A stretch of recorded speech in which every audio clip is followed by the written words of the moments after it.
আমার মনে আছে একবার, এখন পরিবর্তন হয়েছে, এখন অনেক মেয়ে দৌড়ায়, কিন্তু একটা সময় আমরা যখন শুরু করেছিলাম তখন এত মেয়ে ছিল না।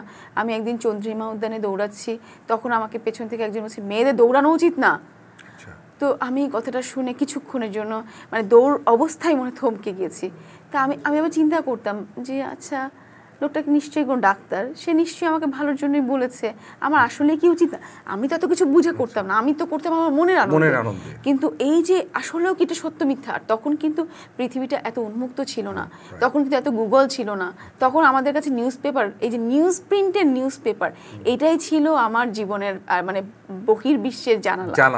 আর সেইখানে মানে কতটুকু জানতে পারে। তো আমার তখন মনে হতো, আমি দৌড়ের সময় মনে করছি আচ্ছা আমি কি ভুল করছি, আমাকে আসলে কি আমার দৌড়ানো উচিত না? কিন্তু এইটা মনে করতে করতেও আমি আমার দৌড় শেষ করেছি, কেন জানি। মানে আমি বলছি আচ্ছা ঠিক আছে আমি করি আমার মতো। মানে এইটা কি তাহলে কতটা আসলে মানে আমাদের সাথে নারীর সাথে একজন নারীর ভ্রমণ উপযোগী সমাজ আসলে? আমারও তাই মনে হয় যে আমরা এখনো পৃথিবীর চাইতে অনেক দূরে পিছিয়ে আছি। যেখানে যেমন আপনি যদি নেপালে যান, নেপালে কিন্তু মেয়েরা এমন কোনো মনে হয় বড় কোনো গ্রাম পাবেন না যেখানে মেয়েরা এভারেস্টে উঠছে না, কিংবা কোনো না কোনো চূড়াতে কিন্তু তারা সামিট করছে। আপনি কি মনে করেন সেক্ষেত্রে কি আমরা অনেক পিছিয়ে আছি না নেপালের চেয়ে? আমি না আসলে এভারেস্ট সামিটটা পাহাড়ে যাওয়াটা জরুরি, আমি বলছি নেপালের সাথে আমাদের পার্থক্যটা কোথায়? আমি মনে করি পার্থক্যটা সবচেয়ে বড়, যারা দেখছেন তারা বেশিরভাগই হচ্ছে ভ্রমণ করেন নিশ্চয়ই, তাদের জন্য যে পৃথিবীর অন্যতম নারীদের জন্য নিরাপদ হচ্ছে নেপাল রাষ্ট্র। তাহলে কেন নিরাপদ?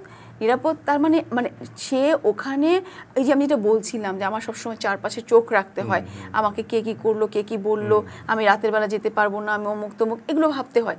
এটা কিন্তু ভাবতে হয় না, সে নিরাপদ বোধ করে। এবং আপনার পোশাকের বিষয়েও কিন্তু অনেক ফ্রিডম রয়েছে, একদম আপনি যেভাবে ইচ্ছা সেভাবে পোশাক পরে আপনি নেপালের রাস্তা বের হয়ে যেতে পারছেন। একটা স্বাধীনতার বিষয় এবং হচ্ছে একটি মানে সামাজিক বিষয়, আমার ভালো লাগার বিষয়, আমার হচ্ছে আরামের বিষয়, সবকিছু।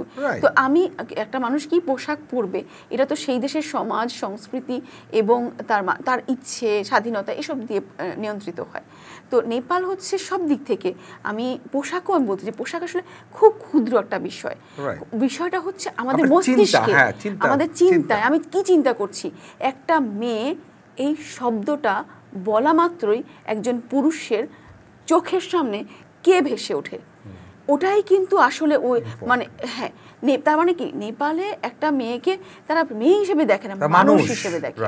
তো আপনি যখনই বলবো মেয়েকে বলার সাথে সাথে একটা পুরুষের চোখের সামনে নারীর একটা ভিন্ন চিত্র ফুটে উঠবে, তাহলে আসলে সেই জায়গাটা আসলে অমানবিক, সেই জায়গাটা আসলে অনিরাপদ।